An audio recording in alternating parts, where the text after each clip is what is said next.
देखो मध्य प्रदेश में world heritage sites में कुछ नाम लगातार आ रहे हैं, जैसे मैंने मंडला के बारे में बताया था आपको, इसी तरह से अब खूनी भंडारा के भी बारे में आ रहा है। बुरहानपुर में है, वाटर सप्लाई मैनेजमेंट का बेस्ट सिस्टम माना जाता है इसको। ठीक है, किसके लिए? तो एक तो वाटर मैनेजमेंट है, और इसलिए इसको हमको समझना पड़ेगा ये कैसे खूनी भंडारा डेवलप हुआ और क्यों डेवलप हुआ। ठीक है, देखो इसमें कुछ कुंडीज बनी हुई हैं। क्या बनी हुई है? कुंडीज। कुंडी मतलब एक तरह से एक्विफर्स हैं जिसमें कि पानी इकट्ठा होता है। इस कुंडी का ही अपभ्रंश होकर के खूनी हो गया ये। बेसिकली कुंडी भंडारा होना चाहिए था, लेकिन ये अपभ्रंश हुआ और क्या हो गया? ये खूनी भंडारा। तो इसमें 103 एक्विफर्स हैं। एक्विफर्स मतलब जहां पानी का स्रोत है, जो कुंडियां बनी हुई हैं, और पूरे को इंटीग्रेट किया गया है। ठीक है, इसमें ग्रेविटेशनल पुल से पानी जाता है और पहली कुंडी से आखिरी कुंडी तक लगातार पानी पहुंचता है। ये इसकी विशेषता है, एक नेटवर्क है ये। दूसरी बात, इसमें वाटर रिचार्जिंग सिस्टम है। Water recharging system,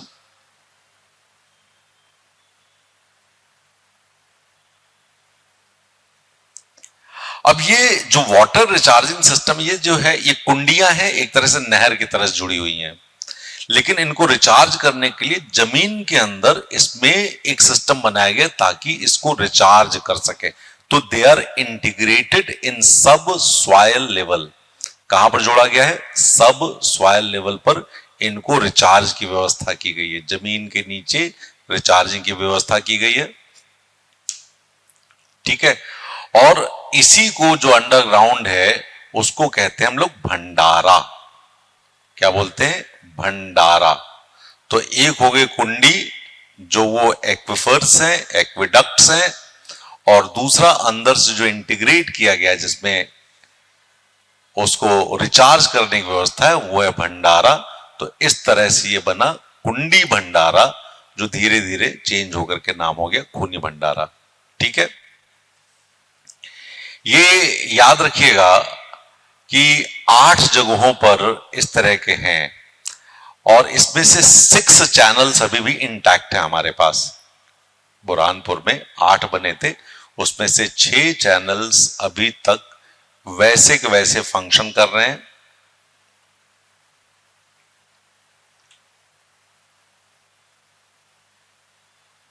clear?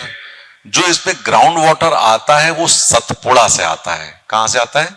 Satpura से कलेक्ट होकर के आता है।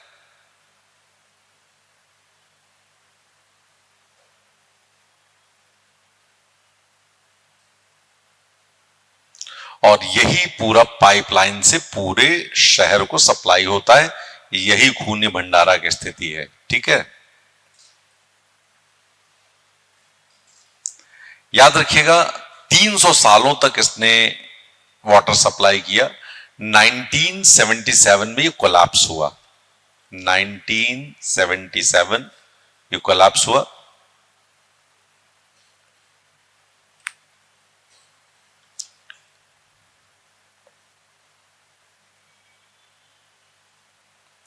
अब कई लोग खूनी भंडारा में खूनी शब्द के लिए कहते हैं कि चूंकि वहां पर मिनरल्स हैं, तो वो रिच इन मिनरल्स, उनका रेड कलर पानी में आता है, इसलिए इसको लोगों ने खूनी भंडारा बोलना शुरू कर दिया। तो जो मिनरल्स का कलर है उसकी वजह से इसका कलर हुआ। और ये स्टेट डायरेक्टरेट ऑफ आर्कियोलॉजी का प्रोटेक्टेड स्ट्रक्चर है मध्य प्रदेश का।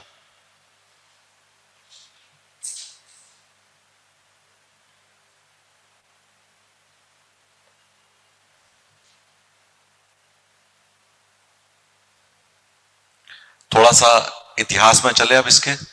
यदि किसी से खूनी भंडारा, वाटर मैनेजमेंट, वाटर रिचार्ज, इसके बारे में क्वेश्चन बनता है, यदि आप लोगों से क्वेश्चन पूछा जाता है कभी भी कि भाई पानी को बचाने के लिए क्या किया जाए, किसी तरह एक सिस्टम बना सकते हैं क्या जिसमें कोई बिजली का खर्चा नहीं है, फिर भी साफ पानी हमको मिल रहा हो, तो ये नाम ले सकते हो। और यदि खुद वो पूछ ले तब तो तुम्हें पता ही होना चाहिए।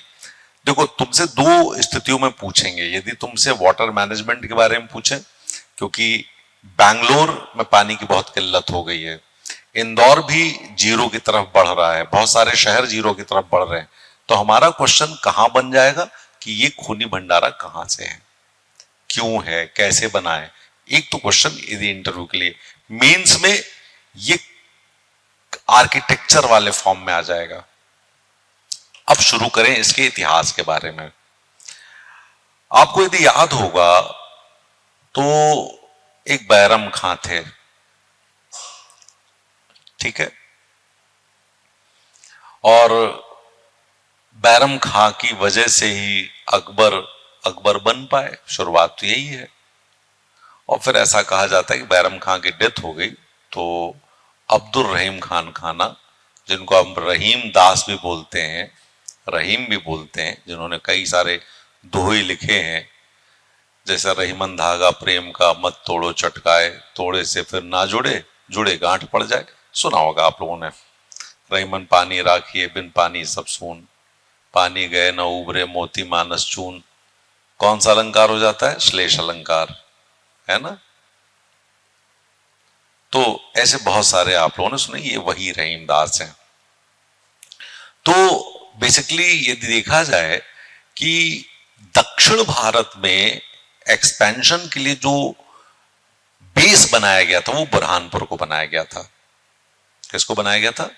बुरहानपुर को, कि दक्षिण भारत जाना है कैंपेन करने के लिए, एक्सपेंशन करने के लिए, तो बुरहानपुर उसका केंद्र बनाया गया था, ठीक है। और जहांगीर के समय में रहीम जो थे वहां के सूबेदार हुआ करते थे, गवर्नर हुआ करते थे, ठीक है। और उस समय वहां की कैपिटल बुरहानपुर थी। और आपको याद होगा कि जो लास्ट विक्ट्री थी अकबर की, वो खानदेश की थी, जिसको नाम दिया था धानदेश। याद है? इट वॉज ईयर 1602, यदि आपको थोड़ा बहुत याद हो तो। लास्ट विक्ट्री थी ना अकबर की, तो एक चीज तो ये है, ठीक है। और वहीं पर जो प्लान किया था, ये अब्दुल रहीम खान खाना का प्लान था कि किसी तरह से हम एक कैनाल सिस्टम बुरहानपुर में बना दें, ठीक है, ताकि पीने के पानी की सप्लाई शहर में हो सके। समझ गए? तो किसका ये कॉन्सेप्ट किसका बनाया हुआ है? अब्दुल रहीम खान खाना का बनाया हुआ कॉन्सेप्ट है। और इसको बनाया गया, एक डिपार्टमेंट था तबकाते अर्ध। तबकाते अर्ध, तबकाते अर्थ का मतलब होता है department of earth sciences, department of earth sciences, ठीक है, भूमि विज्ञान विभाग। और जो साइंटिस्ट थे, जो जियोलॉजिस्ट थे, उनका नाम था तबकुतुल अर्ज, तबकुतुल अर्ज।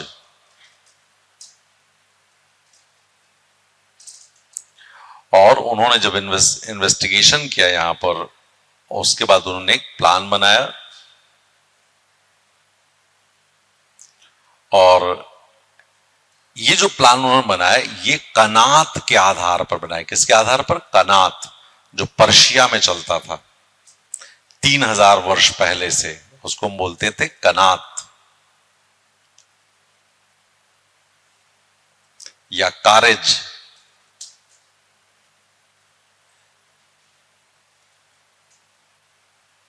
क्लियर? ये जो कनात था, इसमें था कि किसी एक्वीफर से हम दूसरी जगह तक पानी कैसे लेके जाएं। समझ गए कि नहीं समझ गए? ये ऐसे सोचो, यदि कुएं को अंदर से अंडरग्राउंड हम किसी दूसरी जगह से जोड़ दें तो वो बन जाएगा, हमारा बन जाएगा, नहीं बन जाएगा, वहां तक पानी पहुंच जाएगा। यही तरीका था इसका, ठीक है। अब देखो, चूंकि ताप्ती रिवर, उतवाली रिवर, ये दोनों यहीं बुरहानपुर पर हैं, ये आपको पता है, ताप्ती और उतवाली या उतावली रिवर। ठीक है, अब चूंकि ये ऊंचाई पर था तो पानी लाना यहां बड़ा मुश्किल था, इसलिए ये सिस्टम बनाना था हमको। और यहां पर चूंकि मुगल आर्मी का कैंप लगता था, दक्षिण भारत के लिए दरवाजा यहीं से था, इसलिए यहां पर पानी की जरूरत थी कि भाई पानी मिल जाए समय से सबको। और इसलिए खूनी भंडारा डिजाइन किया गया और बनाया गया। क्लियर?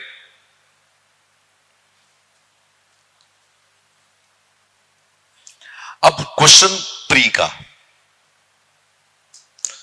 खूनी भंडारा इज सिचुएटेड इन बुरहानपुर। अब Burhanpur is on the north bank of the river Tapti or in the south bank of river Tapti? अगला क्वेश्चन प्री का। ये एमपीपीएससी का भी हो सकता है, यूपीएससी का भी हो सकता है, दो में से कोई एक ही होगा ना।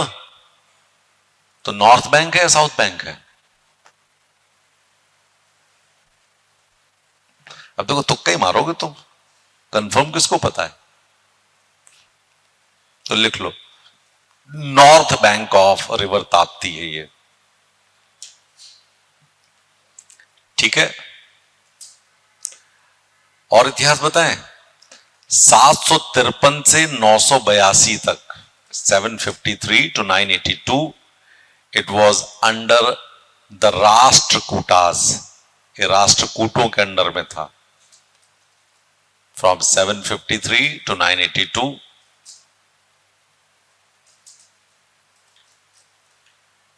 और इसको बनाया था, इसका फाउंडेशन किया था मलिक नासिर खान। मलिक नासिर खान ये फारूकी डायनेस्टी का था, खानदेश का सुल्तान था। इसने बुरहानपुर की स्थापना की थी, और बुरहानपुर की स्थापना में जो नाम बुरहान पड़ा है, ये बुरहानुद्दीन के नाम पे पड़ा है, जो उस समय एक संत हुआ करते थे।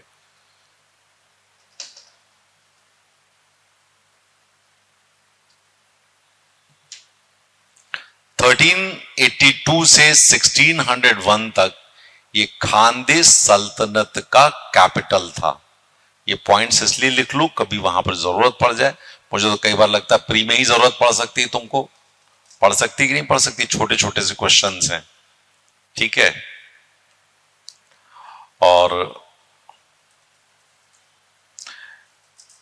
मीरान आदिल खान सेकंड, इसी डायनेस्टी के, फारूकी डायनेस्टी के, उन्होंने यहां पर एक किला बनवाया, कुछ महल बनवाए। अकबर ने 1601-2 में इसको एनेक्स किया।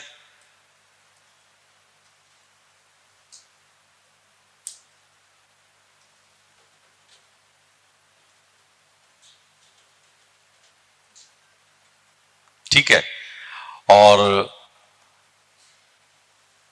आईने अकबरी में अबुल फजल ने लिखा है कि यहां पर बहुत सारे चंदन के पेड़ थे, जो सही भी कहे जा सकते हैं।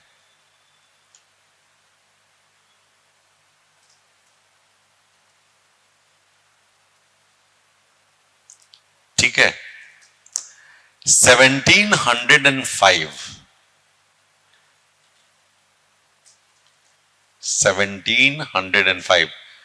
संताजी घोर पड़े, संताजी घोर पड़े,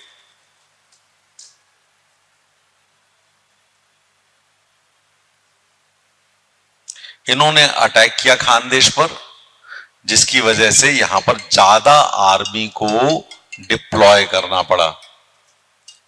फिर सेकंड टाइम आता है 1720, इसमें पेशवा बाजीराव ने अटैक किया। 1750s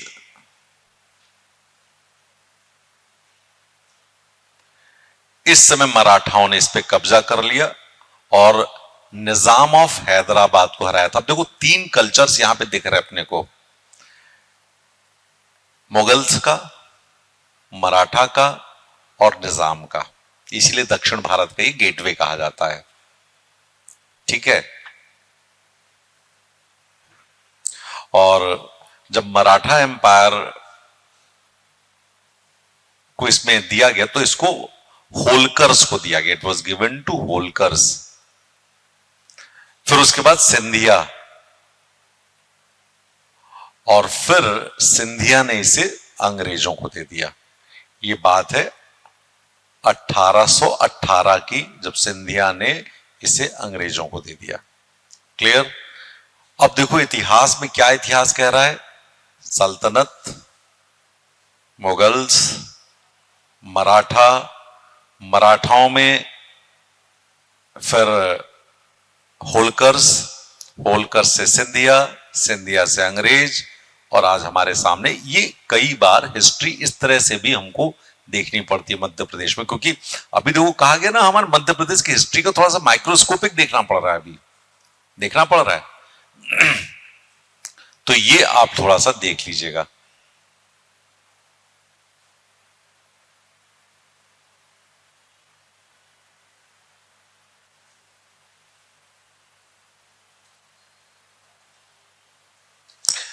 औरंगजेब ने भी बीबी का मकबरा में भी इस तरह का एक सिस्टम बनवाया था।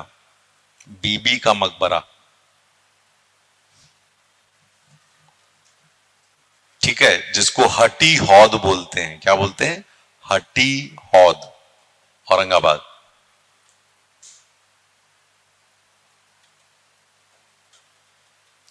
क्लियर? और इसमें जो पाइप अंदर लगे हुए हैं वो मिट्टी के बने हुए, जिससे वो पूरे उसमें कॉम्प्लेक्स में पानी का डिस्ट्रीब्यूशन होता था। तो ये भी थोड़ा सा ध्यान रखना है कि कई बार क्वेश्चन पूछा जाए तो हमको कहां पर जाना है, कैसे समझना है। ये क्वेश्चन सिर्फ इसलिए बनेगा क्योंकि ये वर्ल्ड हेरिटेज में, यूनेस्को की हेरिटेज साइट में नाम इसका आ रहा है कि अगले सालों में जुड़ जाएगा। मंडला, और ये भी नाम याद है ना, हमने आपको पहले बताया था। तो एक चीज तो ये ध्यान रखिएगा आप लोग। आपने आज पढ़ा होगा, कल पढ़ा होगा, कल भी निकला था कि जो जिम पोर्टल है उसका उपयोग अब कॉमन खरीद फरोख्त के लिए भी, आम आदमी भी उससे खरीद फरोख्त कर सकता है। ठीक है? जो गवर्नमेंट ई पोर्टल है उसका इस्तेमाल आम आदमी के लिए भी किया जा सकता है। क्लियर? तो ये है गवर्नमेंट ई मार्केट प्लेस या जेम।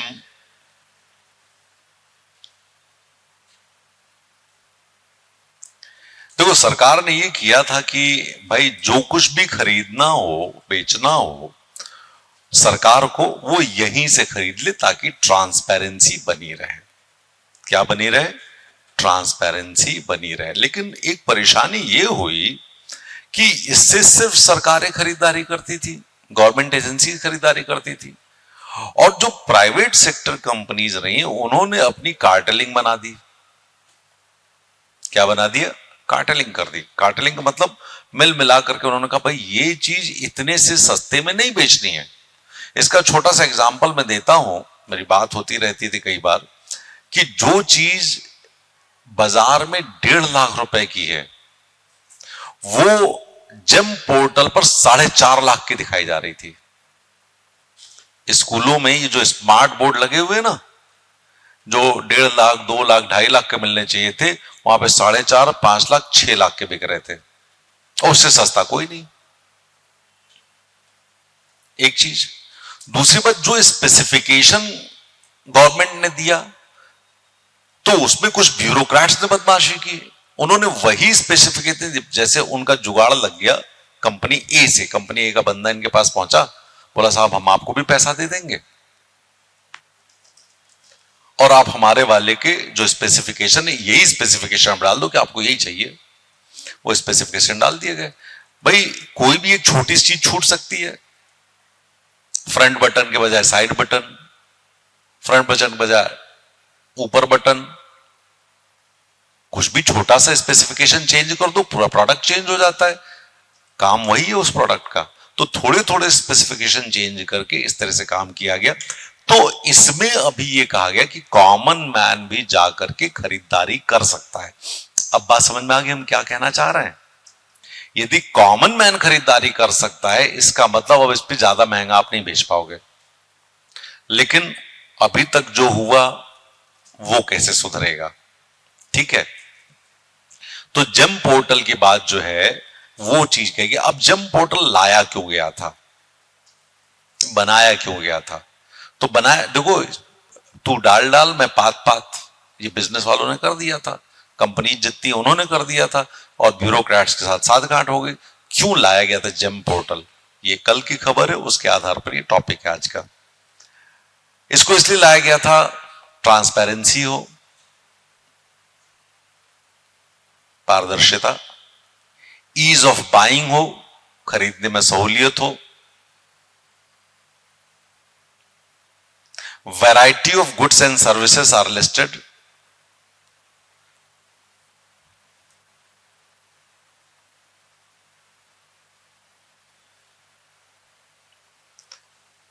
प्राइस कंपैरिजन,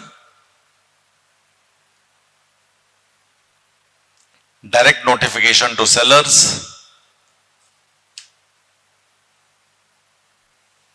जो विक्रेता उसके पास सीधे नोटिफिकेशन पहुंच जाएगी हम खरीदना चाह रहे हैं, इंटीग्रेटेड पेमेंट सिस्टम, कहीं इधर उधर नहीं जाएगा,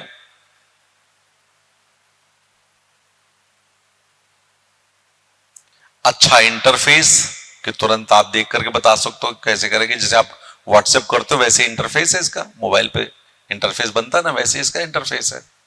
user friendly dashboard, online grievance redressal, online शिकायतों का निवारण। अब देखो, ये तो हुआ फायदा किसको, गवर्नमेंट वाले को। बेचने वाले को फायदा क्या हुआ कि आप किसी गांव में रह रहे हो, आपका बिजनेस चल रहा है, तो आप उसको ऑनलाइन पूरे इंडिया में कहीं पर भी बेच सकते हो। ठीक है,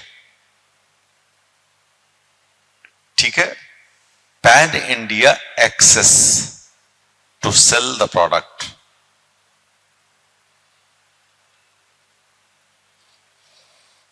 ठीक है, no charges for registration, special benefit for startups, MSMEs and emporiums, fully online, right.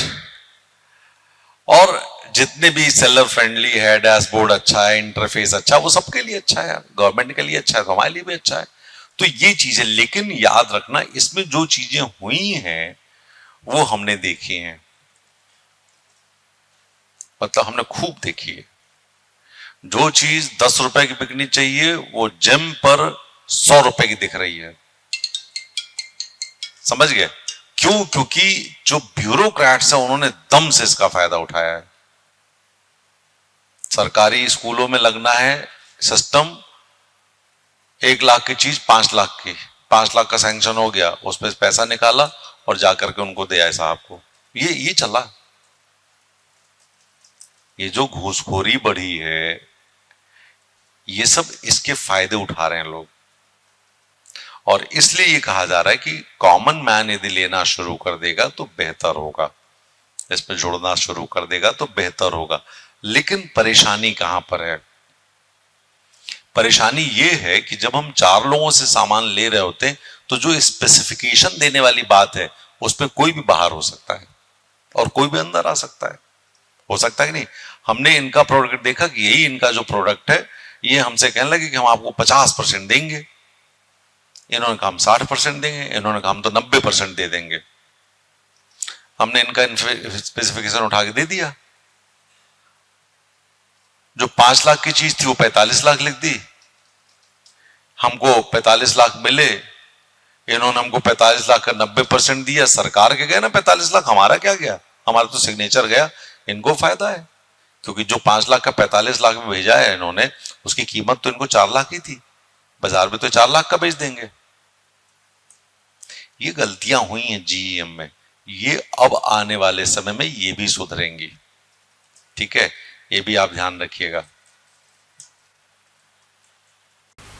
देखो खबर क्या है, क्यों हम कोऑपरेटिव सोसाइटीज में पढ़ना चाह रहे हैं? वो इसलिए पढ़ना चाह रहे हैं क्योंकि हम चाहते हैं कि किसानों की इनकम बढ़े, लेकिन ये बात तो सच है कि किसानों की इनकम जितनी हम उम्मीद करते हैं उतनी नहीं बढ़ पाई। किसानों को प्रोटेस्ट भी हम देख लेते हैं रोज, कभी एमएसपी के लिए होता है, कभी जो एग्रीकल्चर लॉज हैं उनको खत्म करने के लिए होता है, और हुआ भी वो सब। तो यदि हम कोऑपरेटिव सोसाइटीज को एम्पावर कर दें और किसानों को उसके साथ प्रॉपरली वेल इंटीग्रेट कर दें, तो किसान अकेले उतना नहीं कर पाए जितना साथ मिल करके कर लेगा। इसलिए कोऑपरेटिव सोसाइटीज को एग्रीकल्चरल सेक्टर में पुनर्स्थापित और पुनः मजबूत करने की आवश्यकता है। ठीक है ना? It has to be rejuvenated, re-strengthened and re-established in the agricultural sector to provide benefits to the farmers, because farmers are protesting for not getting the appropriate prices for their products. This is what we say. यही कह रहे हैं ना हम लोग। अब यदि हम बात करें तो कोऑपरेटिव सोसाइटी कैसी होती है? ओपन मेंबरशिप है, जिसको मेंबर बनना हो आ जाओ, ओपन मेंबरशिप है। वॉलेंटरी एसोसिएशन है, स्वैच्छिक है। राज्य का कुछ नियम है, उसका नियंत्रण होता है, स्टेट कंट्रोल होता है। डेमोक्रेटिक मैनेजमेंट है, वर्ड्स लिखते चलो, डेमोक्रेटिक मैनेजमेंट है, लोकतांत्रिक प्रबंधन है। Capital is contributed by the members, सदस्य ही इसके कैपिटल देते हैं। और self help through mutual cooperation, और आपसी सहयोग से एक दूसरे की मदद भी करते हैं। कोऑपरेटिव को यदि चलाएंगे तो हम अच्छा कर लेंगे। मॉडल वही है जो आप यूज करें, but not forming a cooperative society, for your information. ठीक है? तो इसमें यदि हम कॉन्स्टिट्यूशनली देखें तो आपको पता है 97th अमेंडमेंट एक्ट आया था 2011 में, याद है आपको? आर्टिकल 19 में जोड़ा गया था कोऑपरेटिव सोसाइटीज, यूनियन एसोसिएशन के साथ कोऑपरेटिव भी जोड़ दिया गया था, याद है? और कॉन्स्टिट्यूशन में पार्ट 9th भी जोड़ा गया था, part 9th B of the constitution. 9th A में म्यूनिसिपैलिटीज हैं, ये आपको पता है। 9th बी में कोऑपरेटिव्स हैं। और इसी तरह से आर्टिकल 19(1)(c) में भी कोऑपरेटिव्स जोड़ा गया। ठीक है? इसी तरह से डीपीएसपी में आर्टिकल 43(b) जोड़ा गया, जिसमें कहा गया डेवलपमेंट ऑफ कोऑपरेटिव सोसाइटीज। और कॉन्स्टिट्यूशन में यदि पंचायती राज और वो देखोगे तो उसमें दिख जाएगा 243(ZH). ZG तक क्या है? अर्बन लोकल गवर्नमेंट, याद है? तो ZH से लेकर के ZT तक कोऑपरेटिव्स के बारे में दिया हुआ है।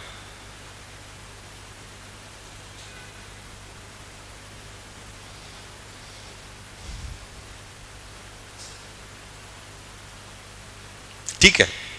अब अगला क्वेश्चन, प्री के लिए और इंटरव्यू के लिए, मेंस में नहीं, सिर्फ प्री के लिए और इंटरव्यू के लिए ध्यान रखना। जो पार्ट 9th बी है, ये किन कोऑपरेटिव्स पे लागू होगा?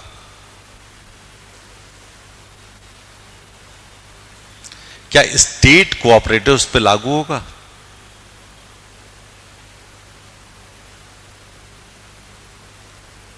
या मल्टी स्टेट कोऑपरेटिव्स पे लागू होगा?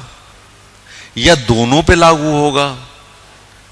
या इन दोनों पे लागू ना होकर के कोई स्पेशल प्रोविजन से बनाए जाएंगे कोऑपरेटिव, उन पे लागू होगा? कौन बताएगा?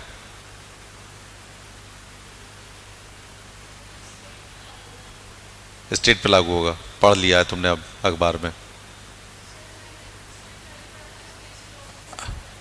हाँ हाँ हाँ, तो स्टेट पे लागू होगा ना अब, कि नहीं लागू होगा? अब डरना शुरू हो रहा है तुम्हारा, धीरे धीरे डरना शुरू हुआ तुम्हारा। हाँ बोलो, स्टेट पे लागू होगा, ठीक है। तो ये स्टेट पे लागू नहीं होगा, लिख लो। अब इंटरव्यू दे रही हो बेटा, ये स्टेट पे लागू नहीं होगा, ये सिर्फ मल्टी स्टेट कोऑपरेटिव सोसाइटीज पे लागू होगा। राजेंद्र एन शाह का केस है ये, राजेंद्र एन शाह का केस है, सुप्रीम कोर्ट ने डिसाइड किया है, ठीक है। चारूचंद्र की चंचल किरणें, हाँ ठीक है। तो कितना पढ़ लेती हो तुम ऐसे? मल्टी स्टेट, एक स्टेट में काम करने वाले पे नहीं होगा, मल्टी स्टेट में लागू हो रहा है, बाकी नहीं लागू हो रहा है, ठीक है। अब यदि हम सोचें कि भाई कोऑपरेटिव सोसाइटीज का बेनिफिट क्या है, क्यों एग्रीकल्चर में हम चाह रहे हैं, तो एक तो यदि आप देखो अमूल का एग्जाम्पल देख लो, जिसने पूरे देश में एक रेवोल्यूशन दे दिया, ऑपरेशन फ्लड दे दिया, एम्प्लॉयमेंट जनरेशन कर दिया, पॉइंट्स लिखते चलो, एम्प्लॉयमेंट जनरेशन कर दिया, वुमेन एम्पावरमेंट कर दिया, ऑल्टरनेट एम्प्लॉयमेंट एवेन्यूज दे दिए, जो पहले एम्प्लॉयमेंट था ही नहीं वो एम्प्लॉयमेंट बन गए, बन गए कि नहीं बन गए, और कुछ एंटरप्रेन्योरियल बिड पर क्रिएट कर दिया, एक क्यारी बना दी जिसमें उद्यमिता भी जन्म ले सकेगी, ठीक है। फाइनेंशियल इंक्लूजन हो गया, फाइनेंशियल इंक्लूजन के लिए एक बड़ी अच्छी रिपोर्ट दी है नाबार्ड ने। किसने दी है? नाबार्ड ने।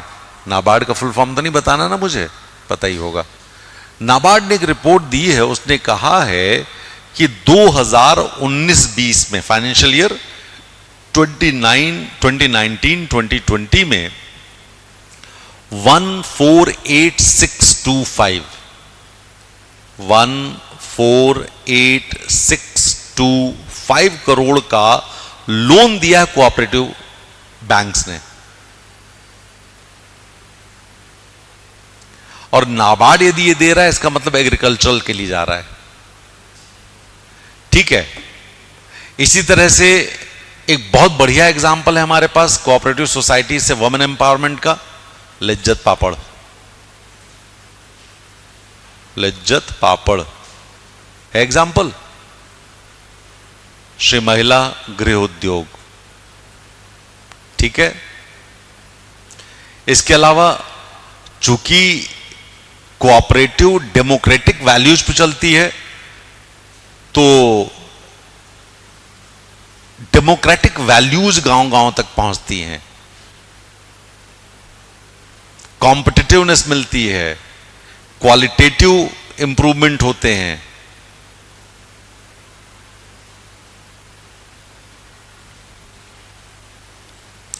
अब देखो, इसको बेहतर करने के लिए परेशानियां बहुत, मैंने अभी थोड़ी देर पहले बताया था, जो जिम पोर्टल की परेशानी है वैसी कोऑपरेटिव्स की भी रही है।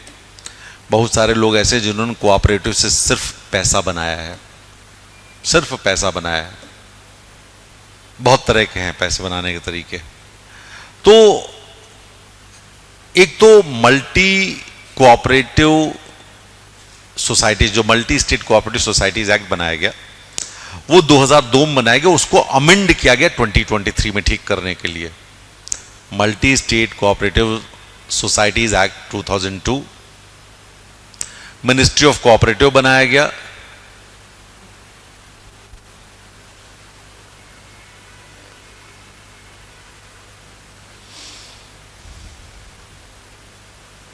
चौधरी ब्रह्म प्रकाश कमेटी जो कि कोऑपरेटिव के लिए मॉडल बना रही है, उसके हिसाब से सारे स्टेट्स को कहा गया आप उसी तरह से अपने यहां पर कोऑपरेटिव सोसाइटीज को प्रमोट करें, ठीक है। पार्टिसिपेटरी बनाएं, सहभागिता बढ़ाएं,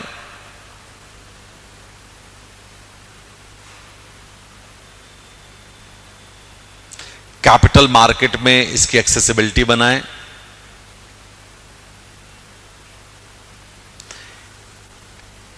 कोऑपरेटिव सोसाइटीज को पुनर्जीवित करने के लिए कुछ फंड बनाए, स्पेसिफिक फंड बनाया जाए, कोष का निर्धारण किया जाए।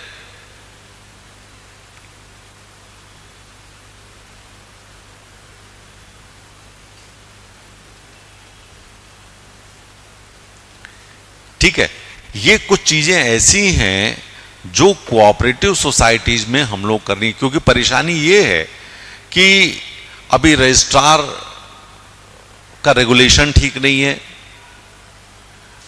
कभी इसमें भ्रष्टाचार बहुत है, कभी ट्रांसपेरेंसी कमी है, कभी कवरेज इसका नहीं है, गांव-गांव तक पहुंच नहीं रहे हैं, कभी इसमें पार्टिसिपेशन नहीं है लोगों का।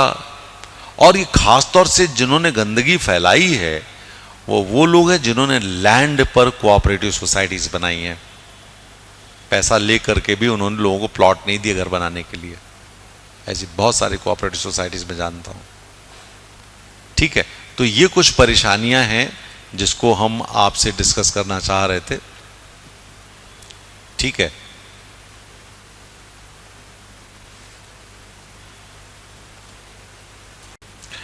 एक वर्ड आप लोग सुन रहे होंगे, बायोप्लास्टिक्स। बायोप्लास्टिक कितने लोग सुन रहे हैं? सुन रहे हैं? हाँ, रामू भैया जो हैं वो अपने चेहरे की सर्जरी कराने गए, तो डॉक्टर ने कहा भाई साहब प्लास्टिक सर्जरी लगेगी, 3 लाख रुपए लगेंगे। बोले ठीक है डॉक्टर साहब, प्लास्टिक यदि हम ले आए तो कितने लगेंगे? भाई साहब आपकी सर्जरी नहीं हो पाएगी हमसे, प्लास्टिक तो हमें ही लानी पड़ेगी। ठीक है, मजाक की बात है ये, लेकिन ऐसे ही है ना। एक आदमी गया एक दुकान पे, तो वहां पे लिखा हुआ था मिठाई पे, एक जगह लिखा हुआ था शुगर फ्री मिठाई। ठीक है, तो उसने खरीदी 1 किलो शुगर फ्री। उसने कहा भाई साहब इसका शुगर फ्री जो है वो तो दे दो हमको, इसमें लिखा है ना शुगर फ्री, तो मिठाई तो दे दी तुमने, इसके साथ फ्री वाली शुगर कहाँ है, वो तो दे दो हमको। तो उसने कहा मिठाई वापस दे दो हमको, हम नहीं दे पाएंगे तुम्हें। ऐसे लोग होते हैं कि नहीं होते हैं? होते ना। एक आदमी डॉक्टर के पास सिर्फ इसलिए गया क्योंकि उसका पैर नीला पड़ रहा था। डॉक्टर ने कहा क्या परेशानी है? बोले साहब पता नहीं पैर नीला पड़ रहा है, नीचे से ऊपर तक जा रही है। उसने देखा, खूब चेक किया, बोले भाई पैर काटना पड़ेगा तुम्हारा, खून जहर चढ़ रहा है तुम्हारे को। काट दिए पैर दोनों। उसके बाद फिर वो 1 महीने बाद पहुंचा वहां पे, बोले साहब वो ऊपर घुटनों के ऊपर भी अब नीला फैल रहा है। उसने देखा अबे यार तुम्हारा तो जो जीन्स है वही रंग छोड़ रही है। तो अब ऐसी गलतियां हर एक से हो सकती हैं।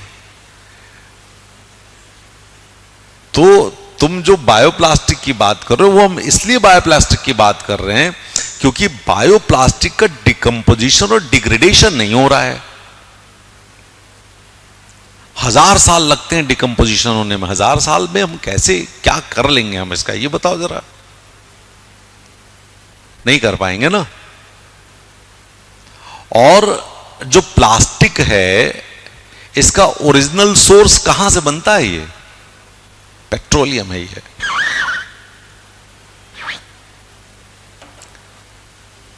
थर्ड लार्जेस्ट पेट्रोलियम प्रोडक्ट है ये।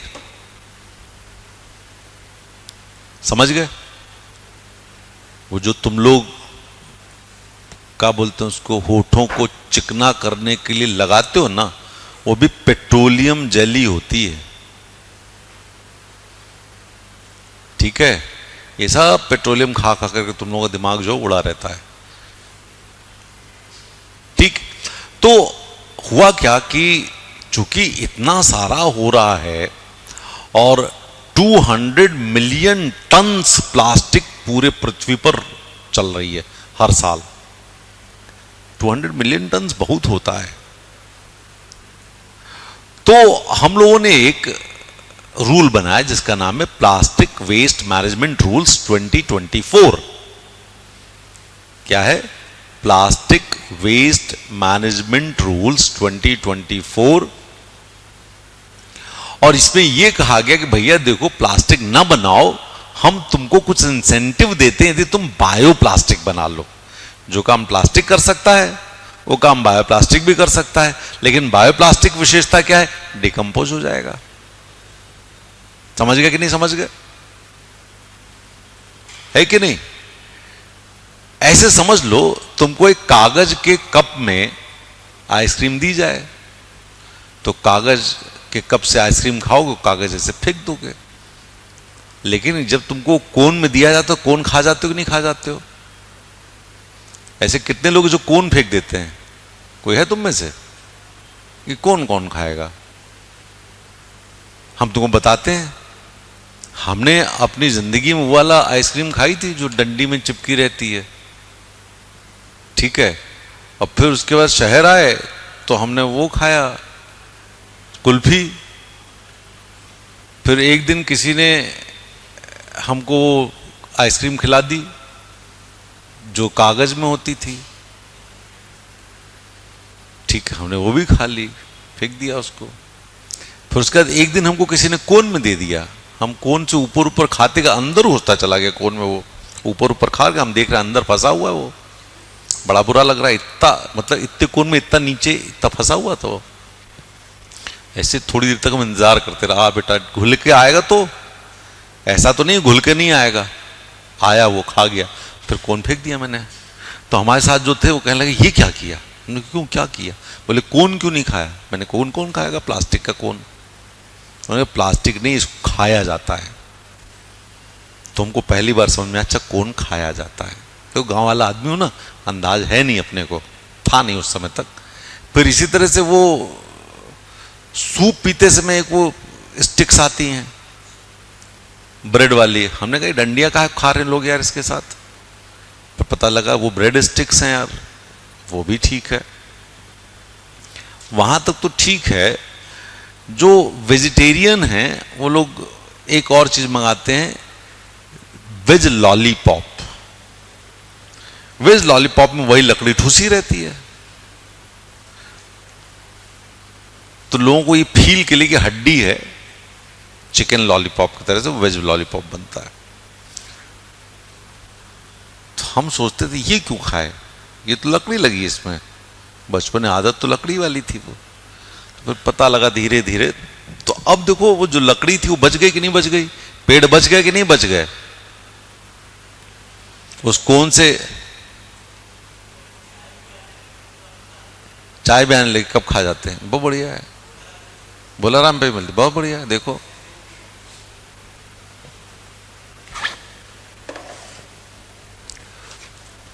अच्छा है। कई लोग कुल्हड़ भी खा जाते हैं, पता है कि नहीं पता है? जो कुल्हड़ होता है ना, कुल्हड़ वाली चाय, कई लोग उसको भी खा जाते हैं। कितने लोग पता कुल्हड़ लोग खा जाते हैं? कितने लोगों को पता है? ये देखो एक उसको पता है। कैसे पता तुम्हें? किसको देखा है? हैं?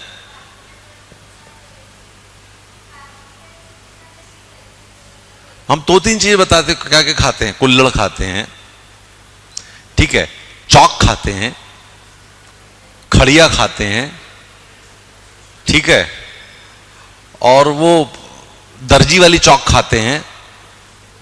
ये प्रेग्नेंट महिलाओं की बड़ी विशेषता है, ये उसको खाती हैं और नुकसान करता है ये सब। तो ठीक ठीक चीज खाओ भाई अभी। तो इसके लिए बायोप्लास्टिक को इंसेंटिवाइज करने के लिए कानून बनाया गया। कानून क्या, रूल्स बनाए गए, ठीक है। अब बायोप्लास्टिक्स क्या है? पहली बात तो ये कि बायोडिग्रेडेबल हैं, पॉइंट्स लिखो, बायोडिग्रेडेबल हैं, डिग्रेडेबल हैं।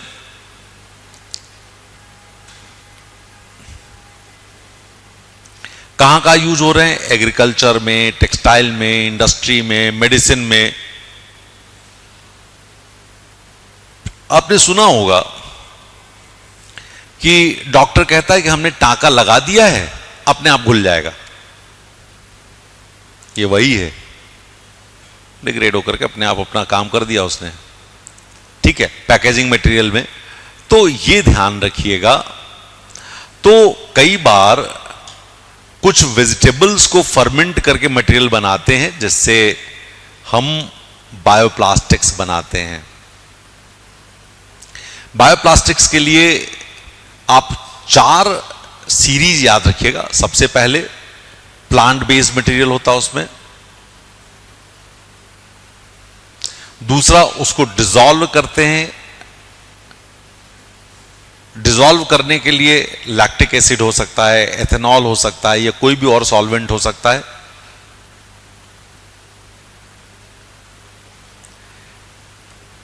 तीसरा, उससे केमिकल कंपाउंड बनाते हैं।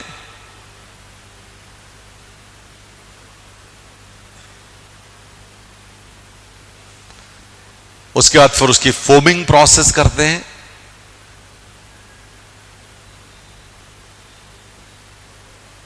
और फोमिंग प्रोसेस से वो प्लास्टिक बनता है। और वो प्लास्टिक बनने के बाद जैसे ही तुम डालोगे उसको कहीं पर भी, वो डिकम्पोज होना शुरू हो जाए कुछ दिनों में। मतलब ऐसे समझो कि 80 दिनों के बाद इसका कोई ट्रेस नहीं मिलेगा।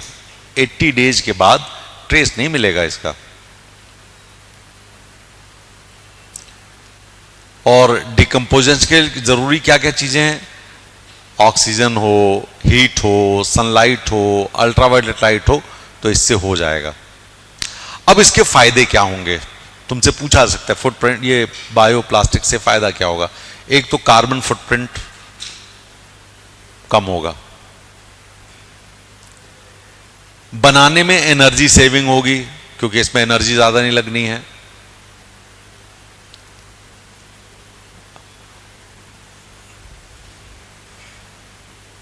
Then raw material is easily available, food crops होते हैं उसी से बनता है। नो एनवायरमेंटल कंटामिनेशन, पर्यावरण में कंटामिनेशन नहीं होगा। डू नॉट कंटेन एडिटिव्स, कुछ इसमें एडिटिव नहीं मिलाया जाता है। और दूसरी बात इसकी विशेषता ये कि इसमें जो खाना रखा जाता है उसका स्वाद, रंग, गंध बदलती नहीं है, वो वैसे के वैसे रह जाता है। ठीक है, ठीक है। अब कहां कहां पर यूज कर रहे हैं? मेडिकल में, फूड में, जैसे भाई साहब बता रहे हैं कि चाय आजकल उसमें आ रही है डिस्पोजेबल, तो खा ही लो ना उसको। अब हो गया कि नहीं हो गया? एडिबल बन गया। कुछ दिनों बाद तो हमें लगता है चम्मच चम्मच भी उसकी बनेंगी। अब चम्मच से आपने खीर खाई, थोड़ी बार चम्मच भी खा गए, लेकिन बड़ा दुख होगा। देखो, आदतन हम खीर लास्ट में खाते हैं और ये रहता कि अब मुंह में इसका स्वाद बना रहेगा। खीर खाने के बाद चम्मच खाने पर कैसा लगेगा? तो यही होगा कि खीर ऐसे ऐसे करके पहले चम्मच खा लेंगे, फिर खीर बाद में पी लेंगे। देखो, मैं तो दिमाग ऐसे ही लगाता हूं। Common man, be a common person, be a normal person. ज्यादा दिमाग मत चलाओ, बहुत तुम अपने आप को इलीट बना करके कुछ उखाड़ उखाड़ लोगे नहीं। सरल बनो, ज्यादा बेहतर रहोगे। ठीक है। इस तरह से टॉयज बनाने में बच्चे खाते रहते मुंह में, टॉयज में यूज कर सकते हैं, कर सकते हैं। ठीक है। और फैशन में,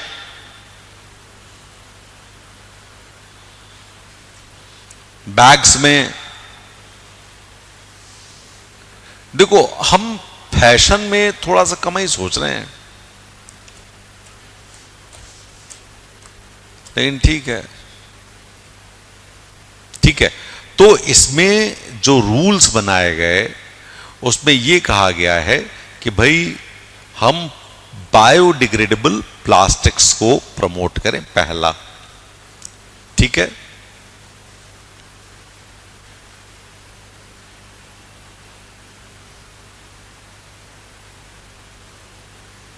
दूसरा, जो लोग रॉ मटेरियल मंगा रहे हैं बाहर से, वो रजिस्टर्ड हों, वही वो रॉ मटेरियल मंगा सकते हैं जो नॉन बायोडिग्रेडेबल हो।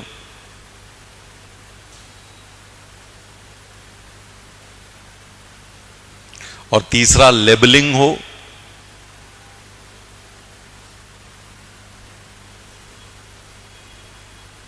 एनुअल रिपोर्ट दो इसकी, मतलब बहुत सारी चीजें हैं जो इसमें की जानी चाहिए।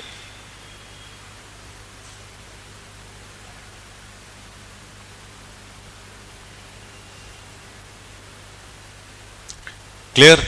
तो ये बायोडिग्रेडेबल प्लास्टिक के बारे में ये क्वेश्चन प्री में भी पूछ सकते हैं क्योंकि ये रूल बना है, अभी मेंस में पूछ सकते हैं क्योंकि एडवांटेजेस डिसएडवांटेजेस की बात है। हमारा मार्केट बहुत बड़ा होने वाला है इसका, बहुत बड़ा मार्केट होने वाला है इसका। हमें तो लग रहा है कुछ बहुत बढ़िया कपड़े भी इससे बनने वाले हैं अब, बायोडिग्रेडेबल मटेरियल से। ठीक है, और इसी तरीके से ये इसलिए भी पूछा जा सकता है क्योंकि हमारा एनवायरमेंटल कंसर्न अब बढ़ रहा है धीरे धीरे। क्यों? क्योंकि आप ये सुन रहे हैं लगातार कि हम जितना फॉसिल फ्यूल यूज कर रहे हैं प्लास्टिक बनाने में, उसके बाद फिर हमारा एनवायरमेंट में उसका नेगेटिव इंपैक्ट हो रहा है।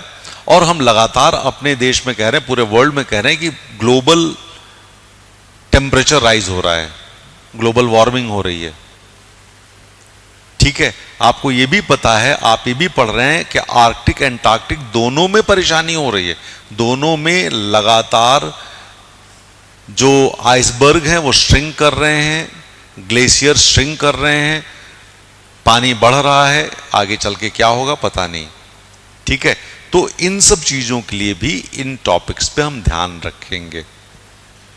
दूसरा जो मैंने कहा था, 2 मिलियन मीट्रिक टन प्लास्टिक हर साल इस पृथ्वी को झिला रहे हो तुम, क्यों दे रहे हो भैया? ठीक है, तो वो भी उसको हम थोड़ा सा रोकना चाहते हैं ताकि हम रोक सकें। क्लियर? तो ये प्लास्टिक वेस्ट मैनेजमेंट रूल्स 2024 आप देखिएगा, आपके लिए बेहतर होगा। अरे तुमने गौर किया होगा, गायें मर जाती हैं, पता लगा ऑपरेशन हुआ उनका, देखा गया पेट के अंदर ऑटोप्सी के बाद, पोस्टमार्टम के बाद, तो पेट में इतना प्लास्टिक खाक बैठी हुई है ऐसा कि नहीं है? अभी हम लोग लगातार पढ़ रहे हैं कि माइक्रो प्लास्टिक्स हमारे ब्लड में चल रहे हैं। अभी हम पढ़ रहे हैं कि स्पेस में माइक्रो प्लास्टिक मिल रहा है, इतना ज्यादा हो गया है। अभी हम ये देख रहे हैं कि समुद्र में माइक्रो प्लास्टिक बढ़ रहा है, हम ये देख रहे हैं कि नदियों में माइक्रो प्लास्टिक बढ़ रहा है। तो कितने दिनों तक हम झेलेंगे? हमारी बॉडी कभी ना कभी तो नमस्कार कर देगी, कर देगी ना, आत्मा से कहेगी तुम जाओ, हम थोड़ी देर में आते हैं। ठीक है, तो आत्मा पहले चली जाती है, फिर आदमी जल के पहुंचता है। ठीक है, तो ये कुछ भी हो सकता है अभी, तो इसलिए मैं कह रहा हूं इसको पढ़ते समय ये क्वेश्चन कर लोगे।